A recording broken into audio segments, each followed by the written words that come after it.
Assalamualaikum warahmatullahi wabarakatuh. Kami dari kelompok 6 yang beranggotakan saya sendiri, Finkama Fadilah, kedua Ashifa Nurinsani, ketiga Febi Mardia, keempat Runtana. Kami akan mempresentasikan tentang pengembangan motif dan motivasi peserta didik dalam pembelajaran. Pengertian motif dan motivasi belajar. Motif adalah daya penggerak dari dalam subjek untuk melakukan aktivitas tertentu demi mencapai suatu tujuan. Motivasi berasal dari bahasa Latin, yaitu mover. Artinya, menggerakkan. Motivasi belajar adalah keseluruhan daya penggerak dalam diri siswa yang menimbulkan kegiatan belajar, yang menjamin kelangsungan dari kegiatan belajar, dan memberikan arah pada kegiatan belajar, sehingga tujuan yang dikehendaki oleh subjek belajar itu dapat tercapai. Ada dua jenis motif belajar. Satu, motif belajar intrinsik.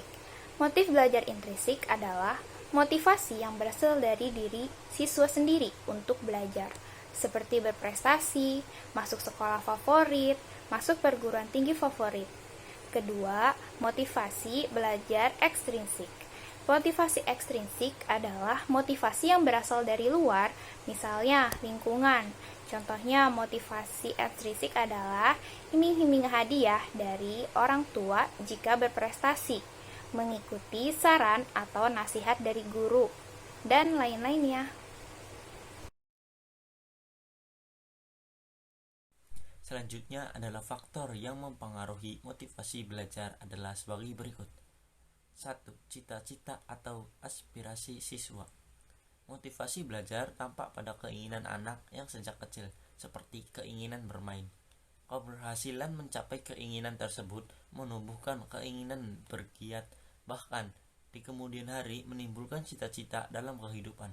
Timbulnya cita-cita dibarengi oleh perkembangan akal, moral, kemauan, bahasa, dan nilai-nilai kehidupan. 2. Kemampuan siswa. Keinginan seseorang anak perlu dibarengi kemampuan dan kecakapan mencapainya. Keinginan membaca perlu dibarengi kemampuan mengenal dan mengucapkan huruf R. Misalnya, dalam dibatasi dengan diri melatih ucapan R yang benar. Latihan berulang kali menyebabkan bentuknya kemampuan mengucapkan R. Dengan kemampuan pengucapan huruf R, maka terpenuhi keinginan akan kemampuan belajar yang memperkuat anak-anak untuk melaksanakan tugas-tugas perkembangan. 3. Kondisi siswa. Kondisi siswa yang meliputi kondisi jasmani dan rohani mempengaruhi motivasi belajar. Seorang yang sakit, lapar, atau marah-marah akan mengganggu perhatian belajar. Sebaiknya, seorang siswa yang sehat, kenyang, dan gembira akan memusatkan perhatian pada pelajaran dan akan termotivasi untuk belajar. 4. Kondisi lingkungan siswa. Lingkungan siswa dapat berubah keadaan alam, lingkungan tempat tinggal, pergaulan sebaya, dan kehidupan masyarakat. Sebagai anggota masyarakat, maka siswa dapat terpengaruh oleh lingkungan sekitar, bencana alam, tempat tinggal yang kumuh, ancaman teman yang nakal akan mengganggu kesungguhan belajar. Sebaliknya, kampus, sekolah yang indah, pergaulan siswa yang rukun akan memperkuat motivasi belajar. Dengan lingkungan yang aman, tentram, tertib, dan indah, maka semangat belajar akan mudah diperkuat. 5. Unsur-unsur dinamis dalam belajar dan pembelajaran. Siswa memiliki perasaan, perhatian, kemauan, ingatan, dan pikiran yang mengalami perubahan berkat pengalaman hidup. Pengalaman teman sebayanya berpengaruh pada motivasi dan perilaku belajar. Lingkungan siswa yang berupa lingkungan alam, tempat tinggal, dan pergaulan juga mengalami perubahan. Lingkungan budaya siswa yang berupa surat kabar, majalah, rasio, dan kesemua lingkungan tersebut mendinamiskan motivasi belajar. 6. Motivasi guru dalam mengelola kelas. Upaya guru dalam membelajarkan siswa terjadi di sekolah maupun di luar sekolah. Upaya pembelajaran di sekolah meliputi hal-hal sebagai berikut. menyelenggarakan tertib belajar di sekolah, membina disiplin belajar dalam setiap kesempatan, membina belajar tertib pergaulan, membina belajar tertib lingkungan sekolah. Cara untuk menumbuhkan motivasi belajar. Yang pertama, memberi angka. Angka dalam hal ini merupakan simbol dari nilai kegiatan belajar. Angka-angka yang baik bagi para siswa merupakan motivasi yang sangat kuat. Namun, sebagai guru haruslah mengetahui bahwa pemaparan angka-angka seperti itu belum merupakan hasil belajar yang sejati dan hasil belajar yang bermakna. Angka dapat dikaitkan dengan value yang terkandung dalam setiap pengetahuan yang diajarkan kepada siswa, sehingga tidak sekedar kognitif saja, tetapi keterampilan dan afektifnya. Yang kedua, hadiah. Hadiah dapat sebagai motivasi, tetapi tidak selalu demikian, karena hadiah untuk sebuah pekerjaan mungkin tidak akan menarik bagi seseorang yang tidak senang dan tidak berkat untuk pekerjaan tersebut. Yang ketiga, saingan atau kompetisi. Saingan atau kompetisi dapat digunakan sebagai alat motivasi yang mendorong belajar siswa. Persaingan individual maupun persaingan kelompok dapat meningkatkan prestasi belajar siswa. Yang keempat, harga diri.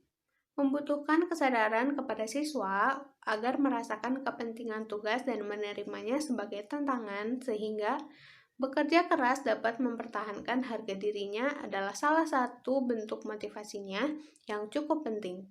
Seseorang akan berusaha dengan segenap tenaga untuk memacu prestasi yang baik dengan menjaga harga dirinya. Yang kelima, menilai ulangan. Para siswa akan menjaga giat belajarnya kalau mengetahui akan adanya ulangan. Oleh karena itu, memberi ulangan merupakan sarana motivasi. Tetapi jika guru terlalu sering memberikan ulangan, itu bisa membosankan para siswa. Maka sebelum ulangan, guru sebaiknya terlebih dahulu memberitahukan kepada siswa akan adanya ulangan. Yang keenam, mengetahui hasil. Dengan mengetahui hasil pelajaran, apalagi kalau terjadi kemajuan, akan mendorong siswa untuk lebih giat belajar. Semakin mengetahui grafik hasil belajar meningkat, maka akan ada motivasi pada diri siswa untuk belajar terus-menerus dengan harapan hasilnya akan terus meningkat. Selanjutnya ada pujian. Apabila ada siswa yang sukses atau berhasil dalam menyelesaikan tugasnya dengan baik, perlu diberikan pujian. Pujian ini adalah bentuk bantuan yang positif sekaligus merupakan motivasi. Pemberiannya harus tepat. Dengan pujian yang tepat akan nampak suasana yang menyenangkan dan mempertimbangkan gairah belajar. Selanjutnya ada hukuman. Hukuman sebagai bantuan yang negatif, tetapi kalau diberikan secara tepat dan bijak akan menjadi alat motivasi. Oleh karena itu, guru harus memahami prinsip-prinsip pemberian hukuman. Selanjutnya, hasrat untuk belajar. Hasrat untuk belajar adalah unsur kesengajaan, ada maksud untuk hal ini lebih baik, bila dibandingkan segala sesuatu kegiatan yang tanpa maksud. Hasrat berarti ada pada diri seseorang. Selanjutnya ada minat. Motivasi erat hubungan dengan minat. Motivasi muncul karena adanya kebutuhan. Begitu juga dengan minat. Sehingga tepatlah bahwa minat merupakan alat motivasi yang pokok dalam proses belajar. Selanjutnya ada tujuan yang diakui. Rumusan tujuan yang diakui akan terima baik oleh siswa dan akan merupakan alat motivasi yang sangat penting sekali dengan memahami tujuan yang harus dicapai. Karena di sana sangat berguna dan menguntungkan, maka akan timbul gairah untuk terus belajar. Guru mengembangkan dan mengarahkan hingga dapat melahirkan hasil belajar yang bermakna. Terima kasih telah menonton video kami. Mohon maaf apabila ada kesalahan. Semoga bermanfaat. Wassalamualaikum warahmatullahi wabarakatuh.